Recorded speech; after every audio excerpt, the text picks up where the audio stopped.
A few months ago, I played Shining Force 2 with a rule that disallowed healing during battle. Ever since, I've wanted to attempt the same challenge in Legacy of Great Intention, a journey that starts now.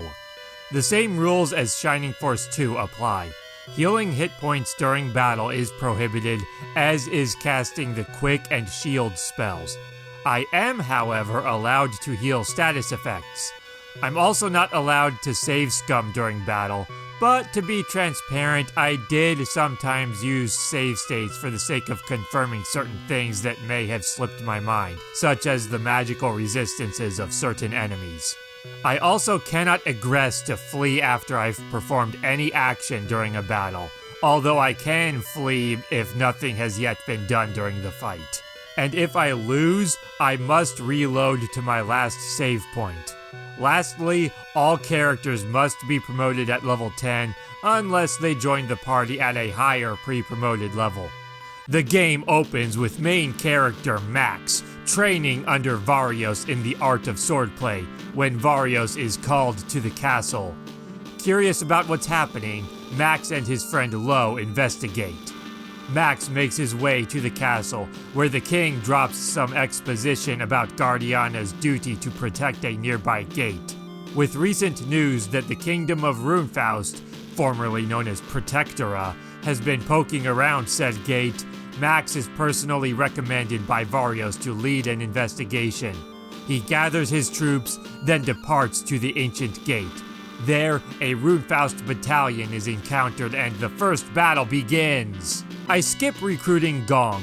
Under this challenge's rules, he wouldn't bring anything worthwhile to the table. The same could be said about Lo, even though he can eventually learn the slow spell. Unlike Sarah in Shining Force 2, healers can't really pull their weight without healing magic. Not to mention that this game doesn't make you wait nearly as long for a full party. So unless he's needed, I won't be doing much with Lo, aside from occasionally weakening healthy targets with his stick.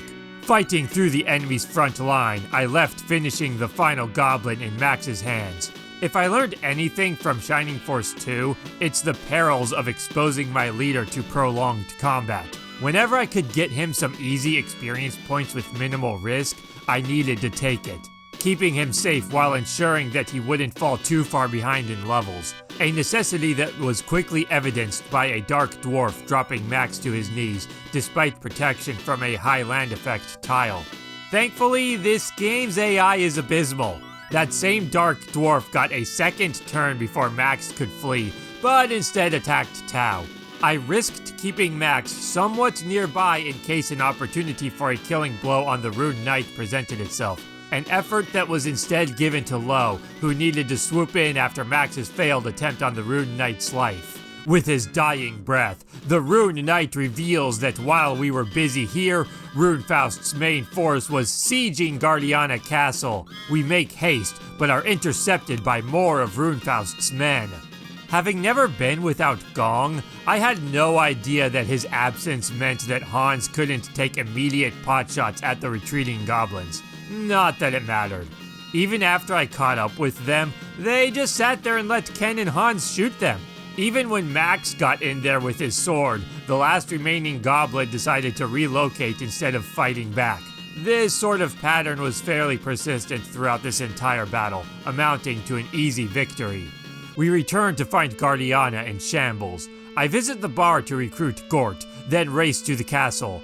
Varios is killed by Cain of Runefaust, as has the king been mortally wounded.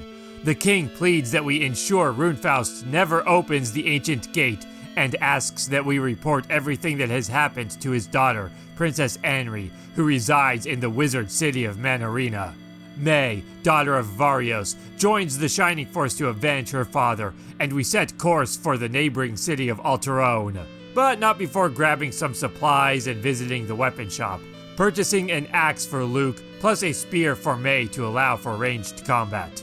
I won't be announcing every visit to a shop or acquisition of treasure, not unless it's something worth mentioning, like using a stat-boosting item to strengthen my units, or a weapon or accessory upgrade that isn't tied to a simple purchase.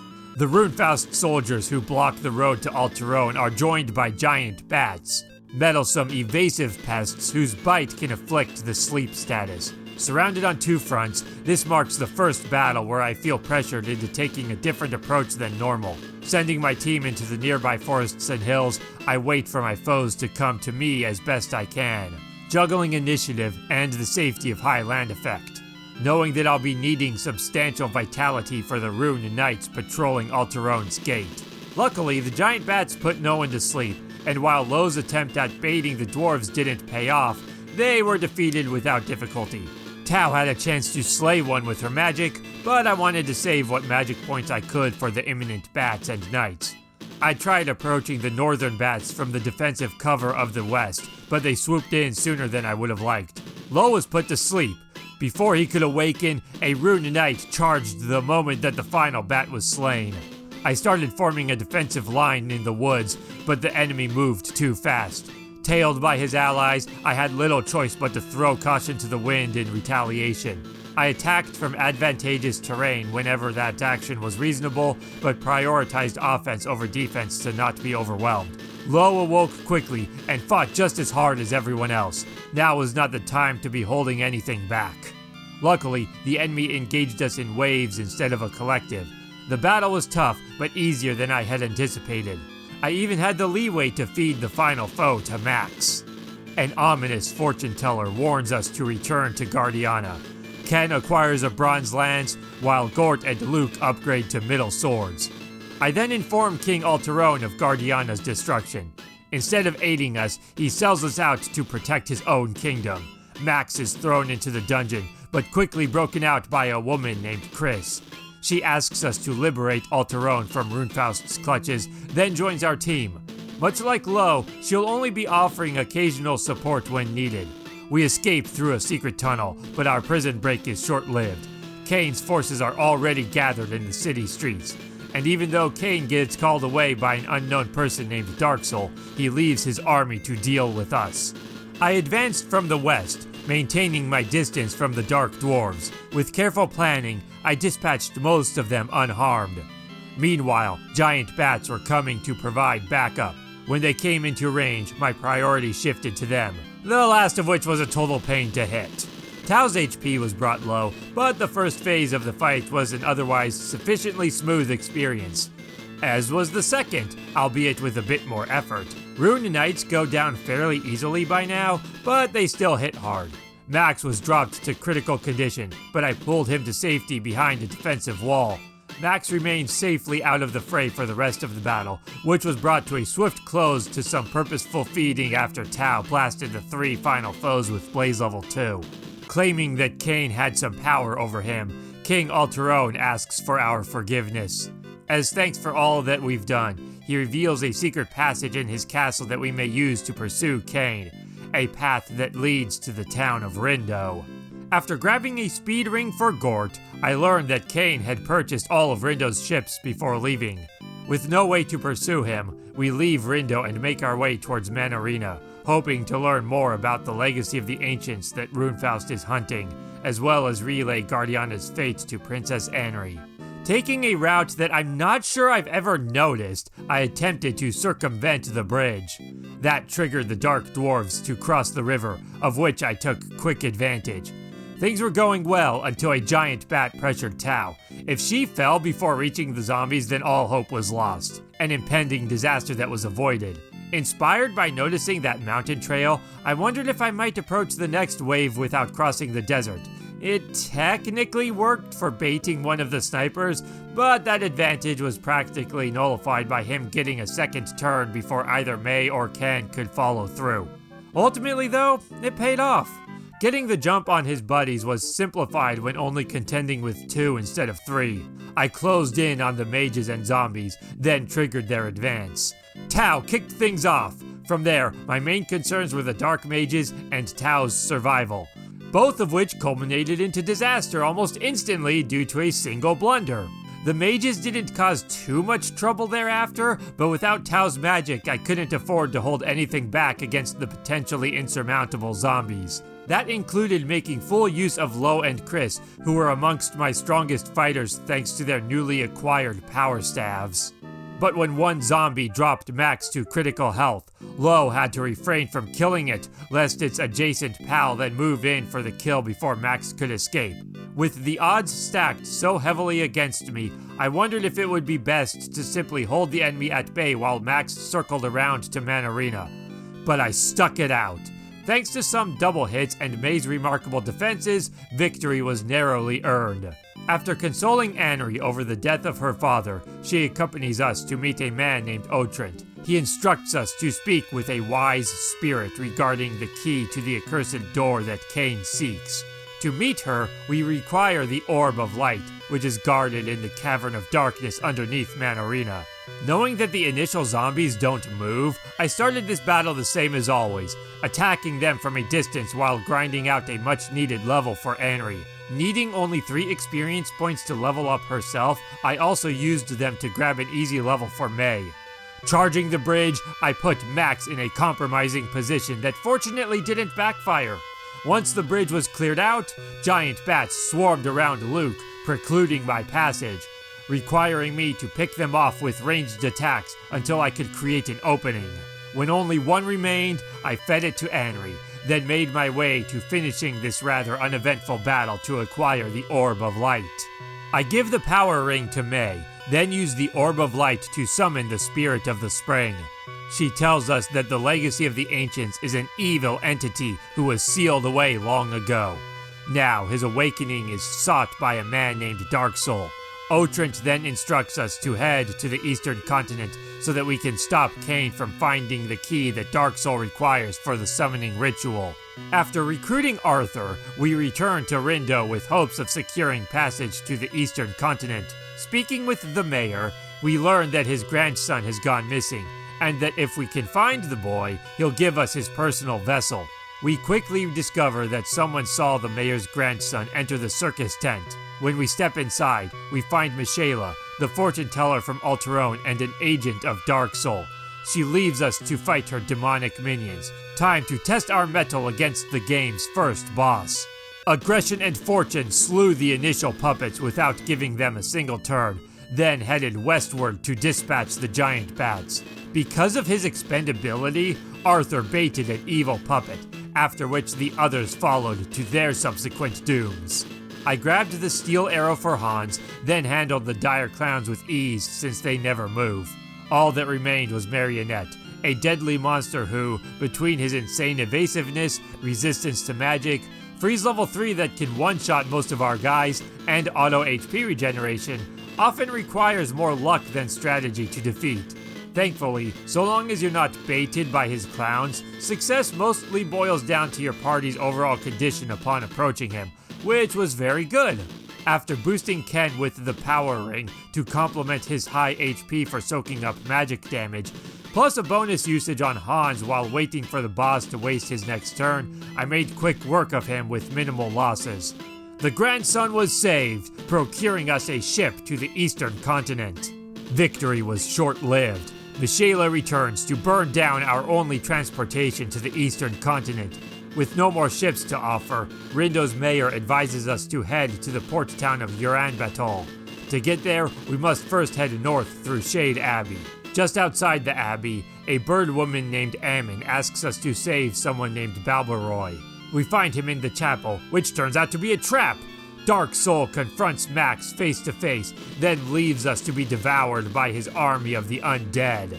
May heroically sprinted to protect Max with her impregnable defenses. Meanwhile, everyone else attacked the zombies, using the pews for cover as best they could.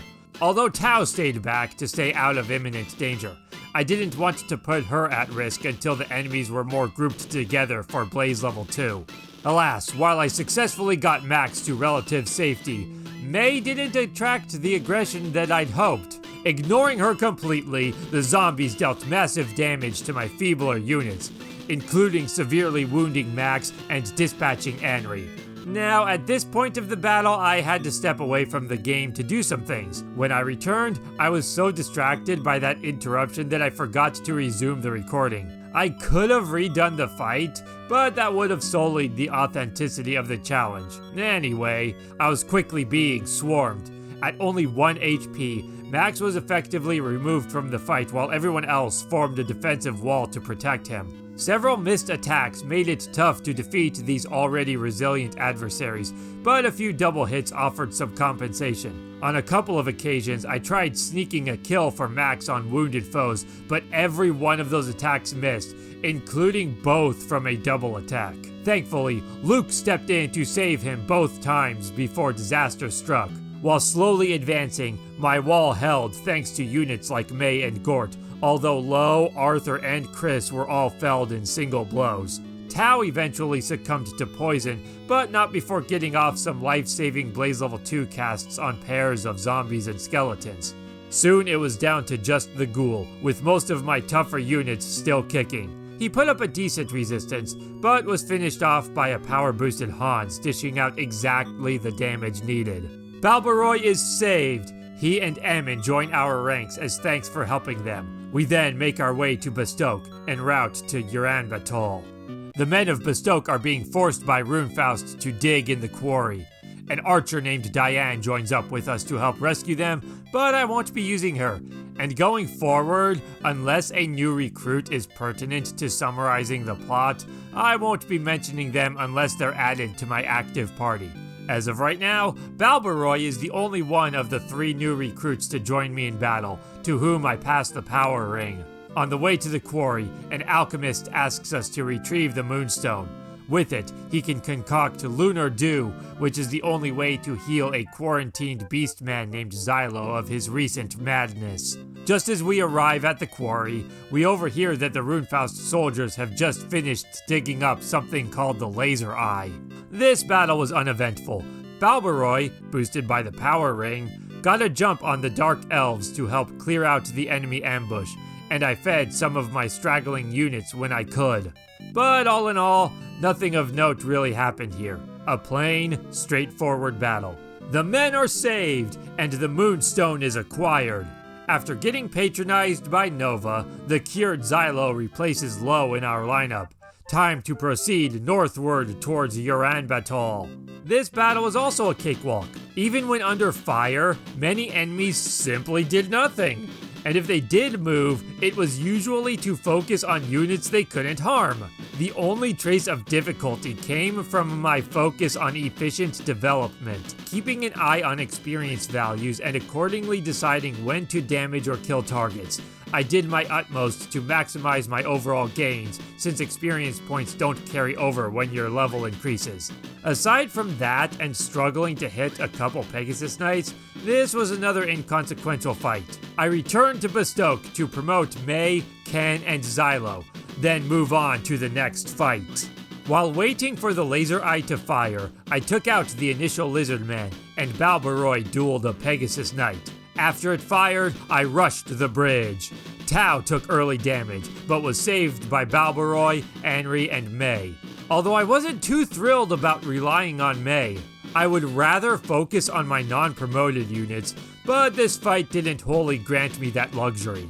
Ken, May, and Xylo did idle whenever they reasonably could, but couldn't afford to shy from helping whenever it was deemed necessary, which mostly came near the end of the fight. For the most part, the battle went smoothly, although when Max fell into death range for the Laser Eye's beam, I had to pick up the pace. Gort and Tao cleared his path forward, and while May stuck valiantly beside him, Ken barred the 2 remaining archers from getting too close. Coming up on the home stretch, I was in rough shape. From here, I was heavily fixated on leveling up whoever I could. Especially knowing the next battle, I didn't want to go into it with too many units right on the brink of hitting level 10. With some careful planning and tactical sacrifices, I managed to win the day with a few more promotion-ready units under my belt. With the path forward cleared, a mercenary named Pell, who had turned against Runefaust right before this battle began, joined our force. We meet with General Elliot of the Runefaust army. He confides that ever since Dark Soul arrived, Runefaust hasn't been the same. That Dark Soul has been manipulating King Ramladu for some nefarious purpose. His loyalty to the crown cannot allow us to advance on Urianbatol's fortress, but love for his nation asks that if we defeat him on the honorable field of battle, we do whatever it takes to free Runefaust from Dark Souls influence before it's too late. I recruit Vankar, then add both him and Pell to the party, replacing Chris and Arthur. Vankar will only be sticking around for one battle, but at twice their level, he's a much stronger temporary unit than either of them. After promoting everyone who is ready, then strengthening Hans with a power potion to complement his upcoming increase in attack range, it was time to formally accept Elliot's challenge. Although there were too many powerful enemies to withhold my promoted units, my main priority in this battle was to ensure that all of my stragglers hit level 10. Which would be tough, especially since all of my freshly promoted characters were relatively weak, ensuring an uphill struggle.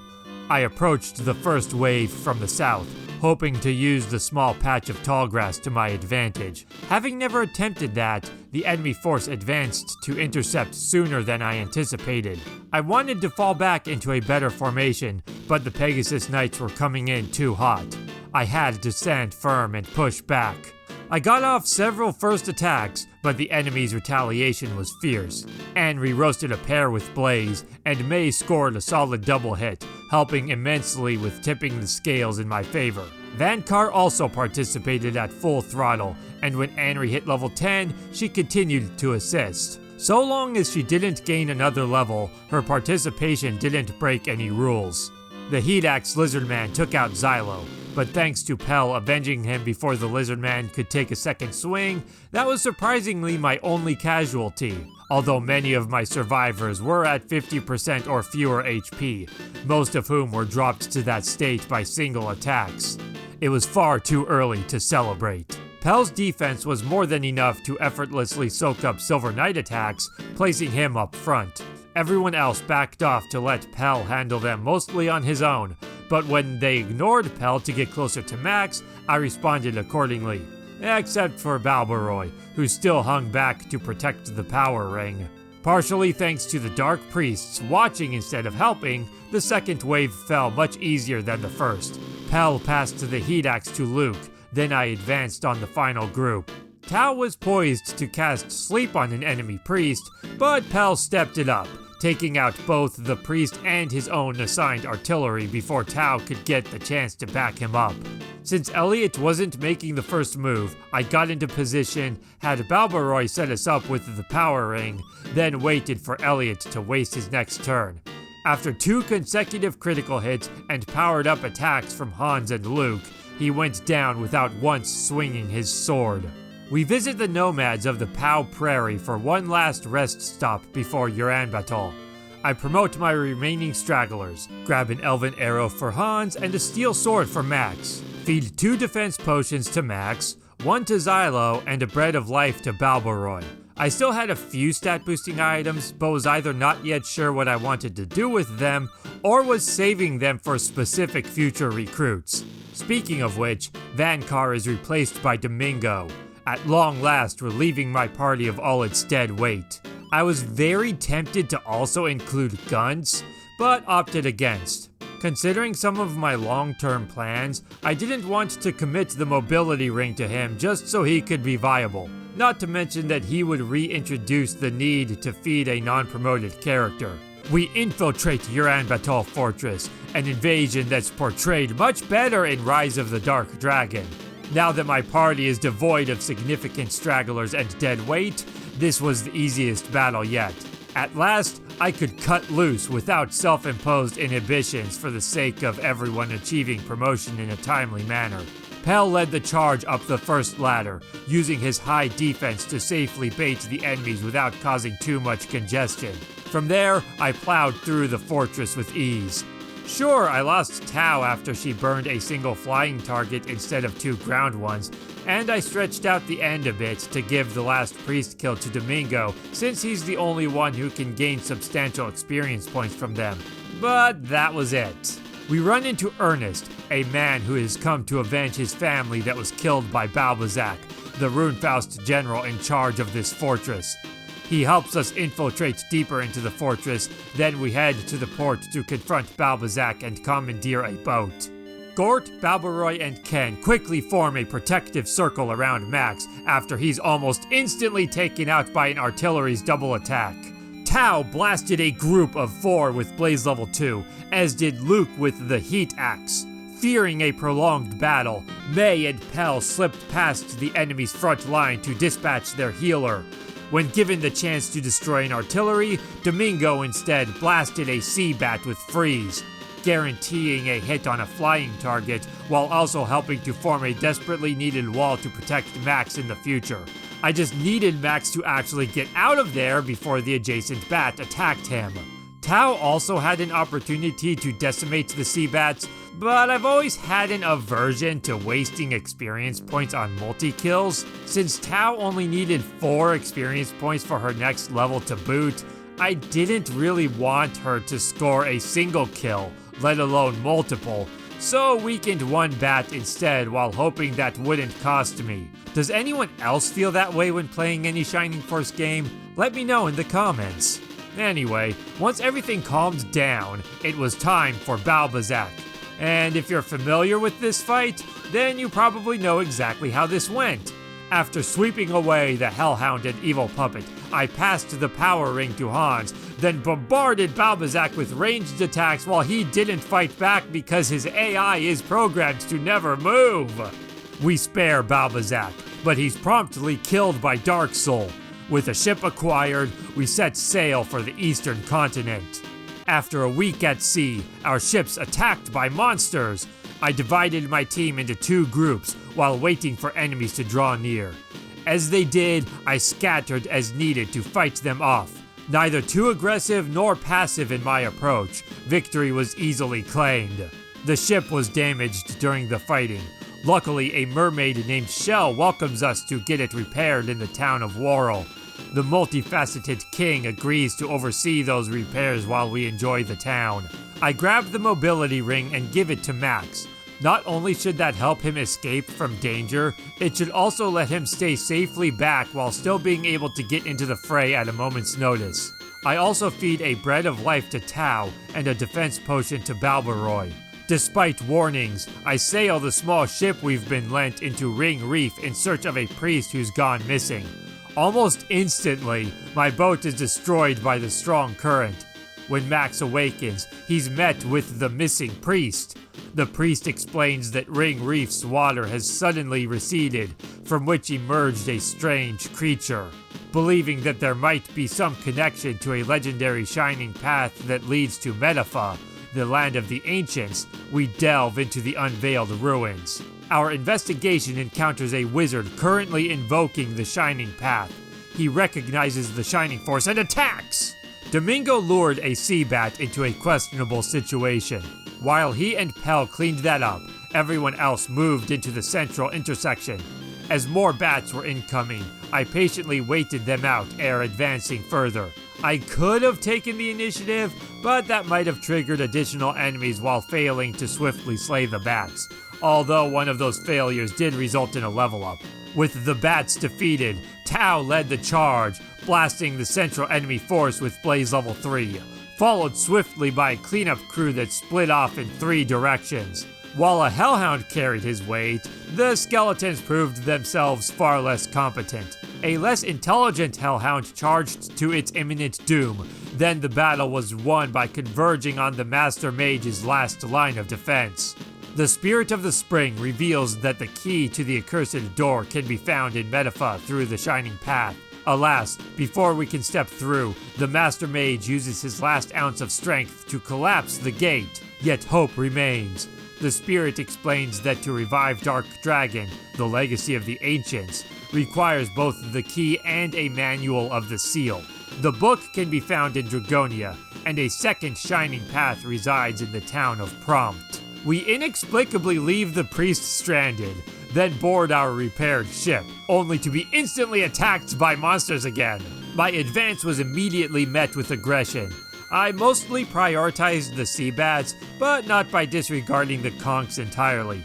Yet every time I slayed a foe, there were more to take its place. Not that it mattered. Despite the enemy's push, I felt no real pressure. They were simply too weak to pose a threat. Sure, I had Pell charge forward to draw their attention, a baiting tactic that didn't pay off, but strategy didn't really matter. The most basic tactics were more than sufficient for steamrolling this battle. With the helm damaged, we're left adrift at sea, eventually landing us in the town of Rudo, having been found near death. The town's mayor informs us that Dragonia is currently under siege by Runefaust, and asks us to check in on a sacred dragon who lives there by the name of Blue. We also meet a scholar named Kryn. She shares that the Manual of the Seal can be both used to summon and seal Dark Dragon away. We must retrieve it before Dark Soul, so we set a course for Dragonia. After quickly dispatching the artilleries, I paced myself to not outrun my mages and centaurs. At the first ambush, I prioritized the master mages over the worms for obvious reasons. When it seemed like I was in the clear though, one final wizard came from behind for a surprise attack, a valiant effort, thwarted by Tao's sleep magic. Knowing that golems were coming next, I waited for my wizards to catch up a bit. When they did appear, I didn't rush them very hard, preferring that they come to me, but not by doing absolutely nothing. While some of my guys attacked, others held back to lure the golems closer to Tao and Anri. We took heavy hits, but thanks to theirs and Domingo's magic, plus some backup fire from Luke's heat axe, we forced our way through. Coming to the home stretch, I took advantage of the final enemy's refusal to move to get into a good formation, then used the power ring on Balbaroy. Infused with arcane magic, the heroic Birdman flanked the enemy troop and executed the...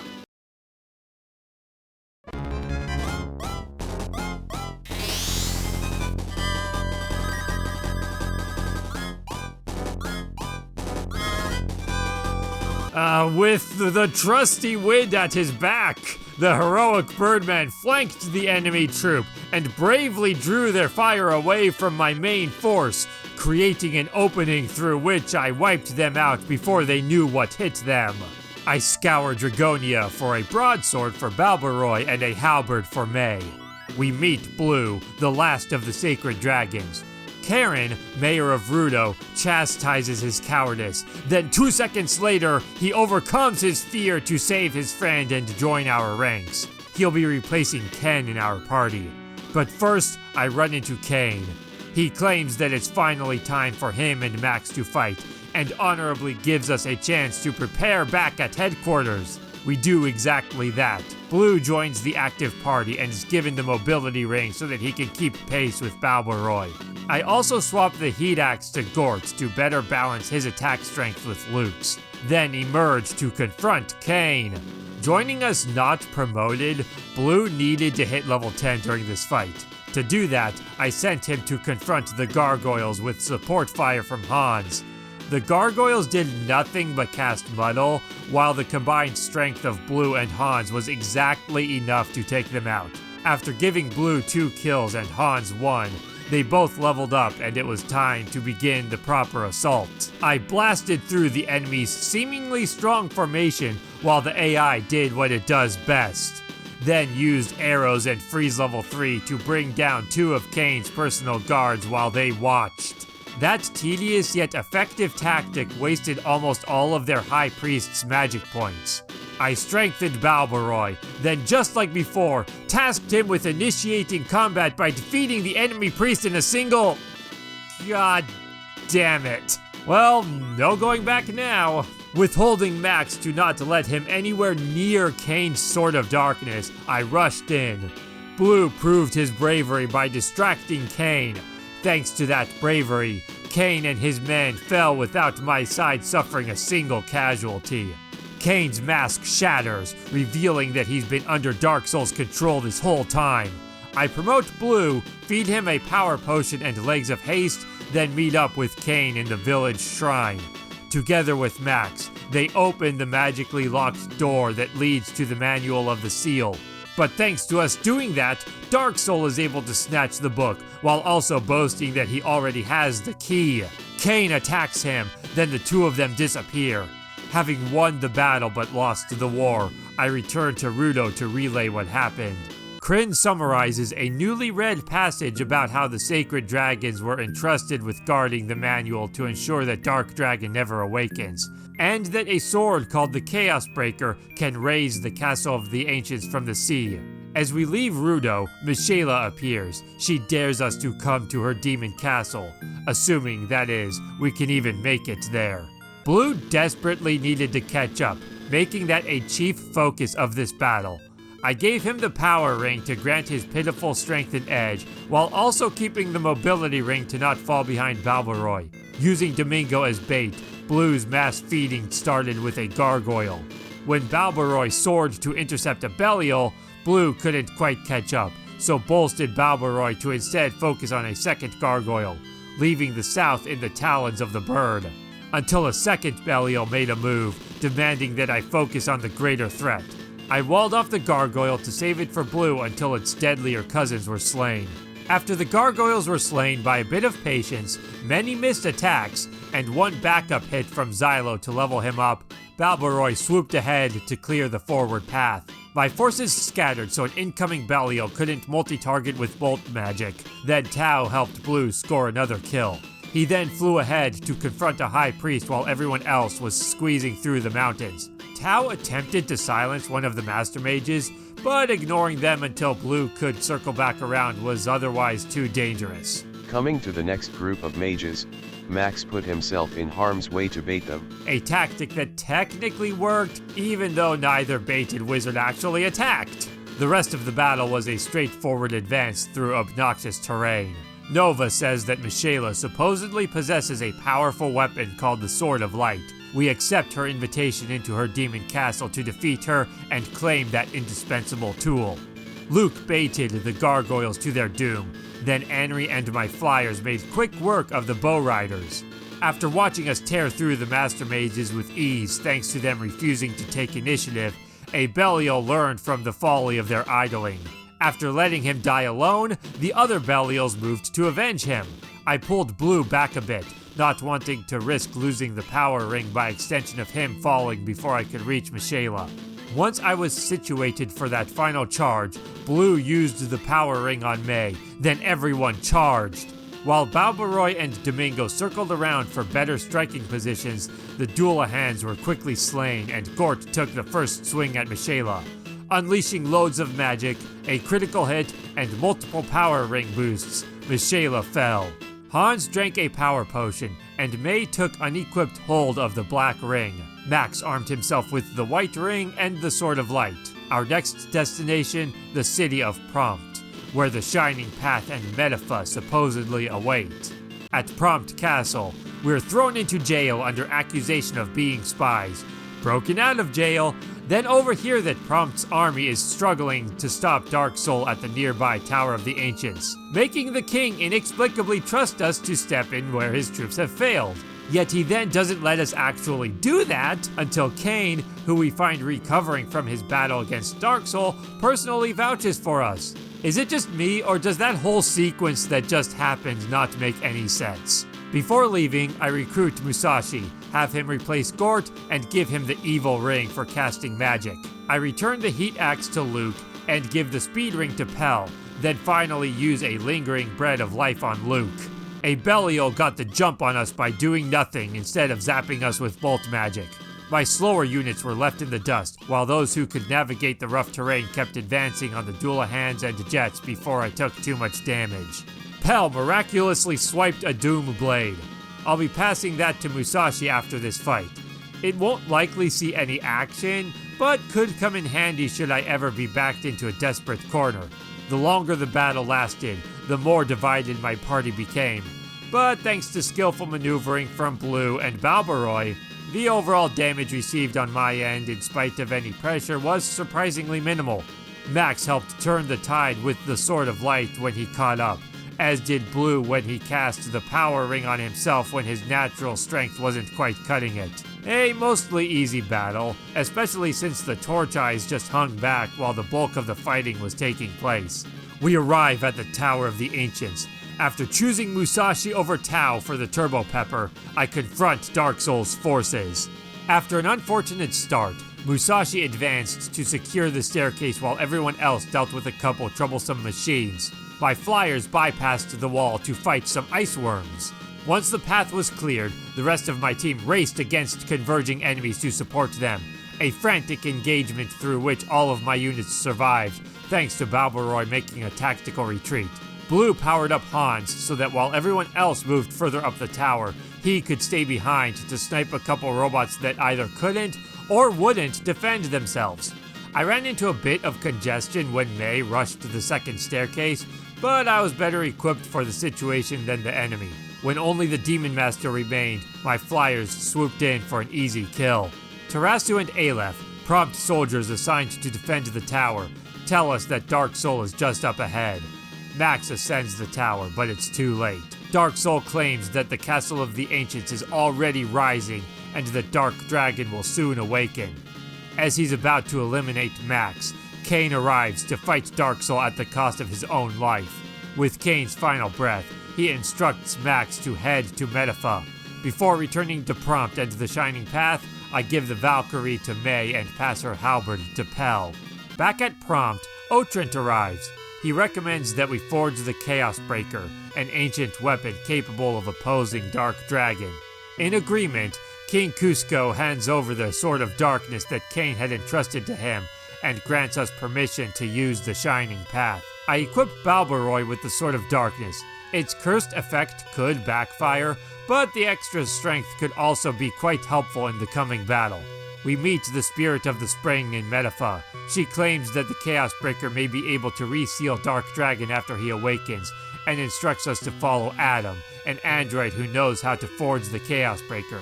Before we can reach the altar though, a reprogrammed robot named Chaos intercepts us.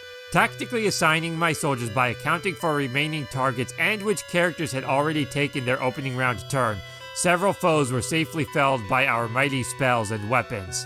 As the battle progressed, May's Valkyrie took out 2 Demon Masters before they could invoke their ice magic. Hans started heading up the eastern side to lure in the Torch Eyes. Immediately afterwards, I realized that it would have probably been smarter for him to take cover in the central structure, which I then did with Anri since she could also fight from the same distance with Freeze level 3. The bait did work though. Backed up by Anri and Hans, Musashi stepped up to take advantage. Meanwhile, to the west, Pell took avoidable damage from an ice worm when, instead of killing one that hadn't yet taken its turn, Blue injured a less imminent threat because of his current experience value. Things got rough when Chaos entered the fray. He dropped Max to critical HP, while a missed attack combined with a twin laser blast compromised the eastern operation. Blue strengthened Xylo while my forces encircled Chaos to cover Max's escape. From there, the battle wasn't too difficult. Just a matter of using my remaining numbers to dispatch the Minotaurs, then Chaos himself while Max stayed safe. Plot forces me to downgrade the Sword of Light into the Chaos Breaker. King Cusco then explains that long ago, Guardiana and Runefaust were entrusted with guarding the eastern and western gates that lead into the Castle of the Ancients, where Dark Dragon was sealed.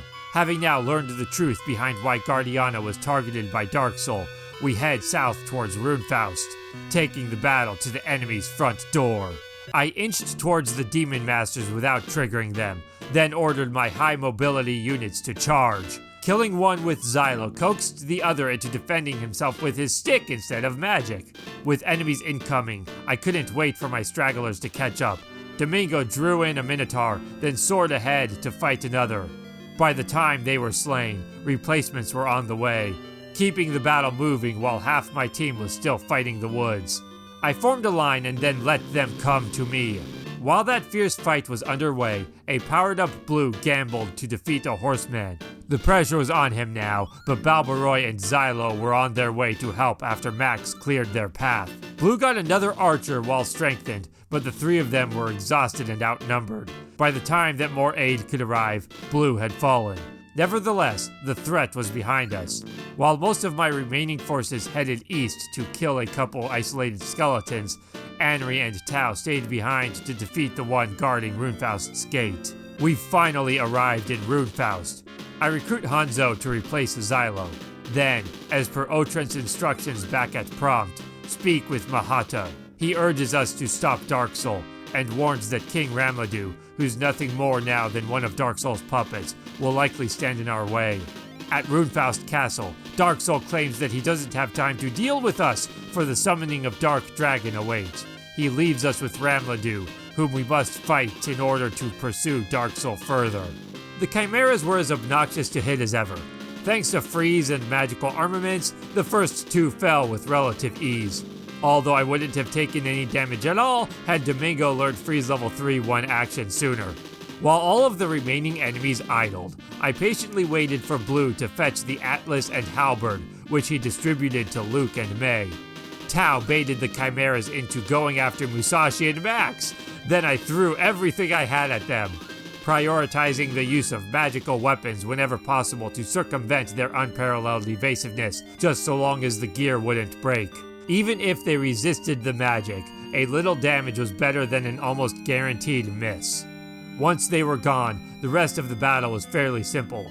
Sure, the monsters were strong and several of my items were cracked, but since they're so adamant about holding their post, I systematically took them out without ever feeling threatened.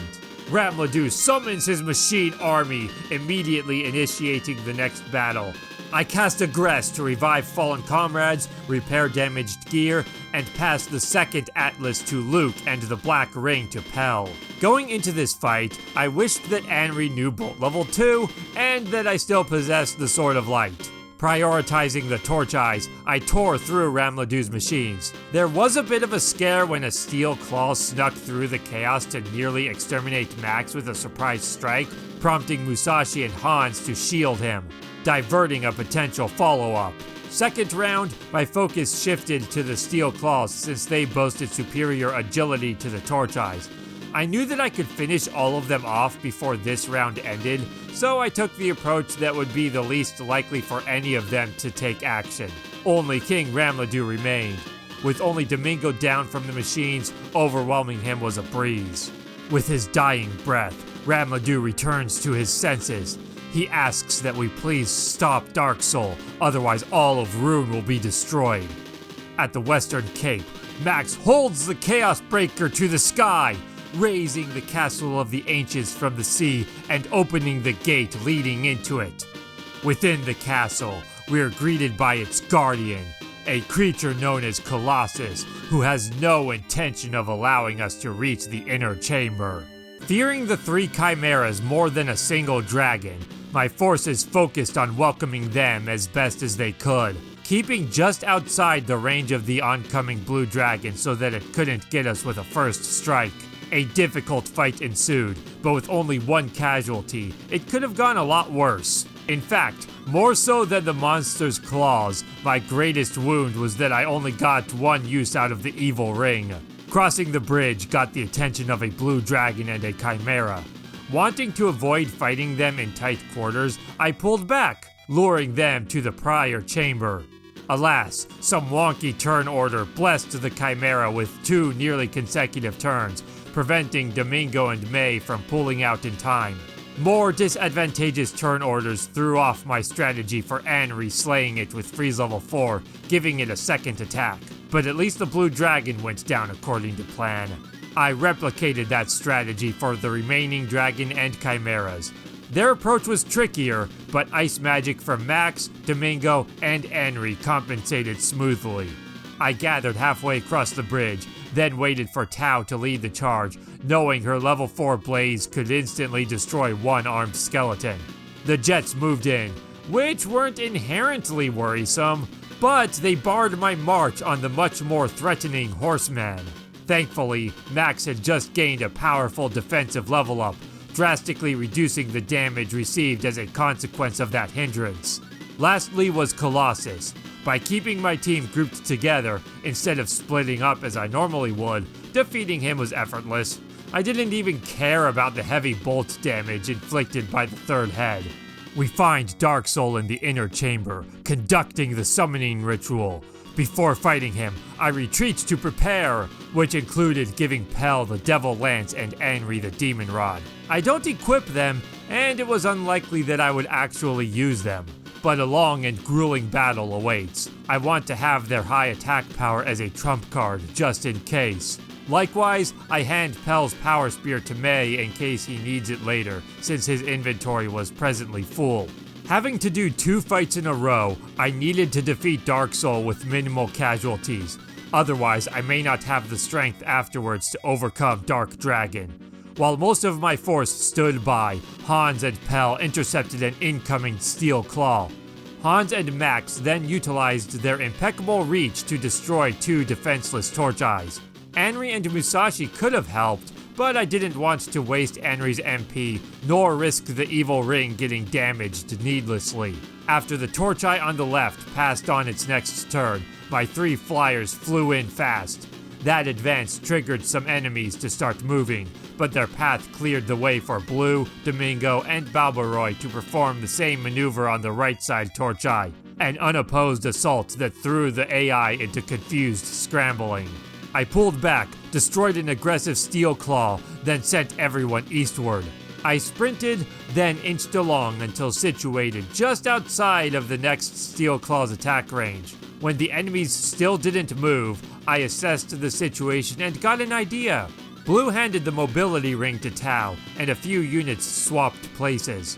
Once ready, I opened a fresh round with Tao's magic, then charged in to take out all 3 foes before they knew what hit them. I repeated that tactic on the opposite side of the chamber, with some adjustments, such as giving Anri the mobility ring, since hindsight was able to better position Tao into not needing it. After that group of enemies was cleared out, it was then returned to Blue.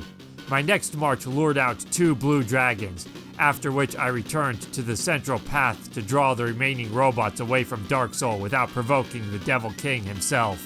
I once more handed the mobility ring to Tao, then let her lead the charge, narrowly taking out all 3 robots before they could retaliate. All that remained was Dark Soul. I let him waste his turn for the next round, then attacked with everything I had, winning what had almost been a no-damage run. With his dying breath, Dark Soul offers his life to revive Dark Dragon, plunging us straight into the final boss. Starting in the perfect position, Tao instantly incinerated an armed skeleton. She kept that up while most of my force hurried to her side. Blue, Pel, and Luke remaining behind to keep the other's skeleton at bay. Musashi fell early to D-Soul, and Blue was driven back by the second armed skeleton's machine gun. Luke covered Blue's escape, protecting the power ring. Meanwhile, courtesy of a couple substantial critical hits, Dark Dragon's eastern head fell. Already in position and as one of my more expendable units, Domingo remained on the spawning panel. I would have liked Hans to take the other one, but he was too far behind and I couldn't wait forever. I boosted Pel, then made my move. Anri took the panel after Tao cleared it, then astonishingly scored a second consecutive critical hit with freeze level 4. The team suffered some harm, but none perished to the western head. Not wasting a beat, Anri boldly attacked the center head, tailed by everyone else as they could. Save for Blue, who took her place guarding the spawning panel while strengthening Luke. Knowing how deadly the center head is, I kept Max safely back, leaving the salvation of the world in the capable hands of his trusted friends and allies. Max drove the Chaos Breaker into Dark Dragon, plunging him back into the darkness from whence he came, yet bound to the sword himself, as if demanding a hero to stand vigil over the seal. Max casts his Aggress spell as the Castle of the Ancients begins sinking back into the sea, leaving his friends to return home wearing a melancholic victory. And there you have it! Shining Force: The Legacy of Great Intention, completed without healing. Certainly a fun challenge, but as expected, less satisfying than Shining Force 2. The early chapters were kind of tough since your party starts out rather weak, and while the AI can be exploited because they're not prone to action, that also made it very difficult to advantageously manipulate them in interesting ways, giving less flexibility with how one might approach certain combat scenarios, especially in situations where one may want to lure them into a trap, but simply can't. Compared to Shining Force 2, many battles felt like I was handling them almost the same as I always do, but just a tiny bit more cautiously. The difficulty also took a bit of a nosedive after promotion, when I no longer needed to worry about making poor tactical decisions for the sake of feeding certain characters. And since so many foes aren't particularly strong and quickly become outdated without proper replacements that meet the standard of your own party's stats, it sometimes felt easier to be able to just fight back without being distracted by casting healing spells that I probably wouldn't have needed anyway. Granted, the difficulty did ramp up a bit in the final chapter, but all that really amounted to was keeping my party together at branching paths, rather than splitting them up like I normally would. It was entertaining though, certainly more suitable of a challenge than Final Fantasy had been. Perhaps in the future I'll attempt even more Shining Force games in this manner. But in the meantime, if you enjoyed this video then be sure to do all the YouTube things, and I'll see you next time.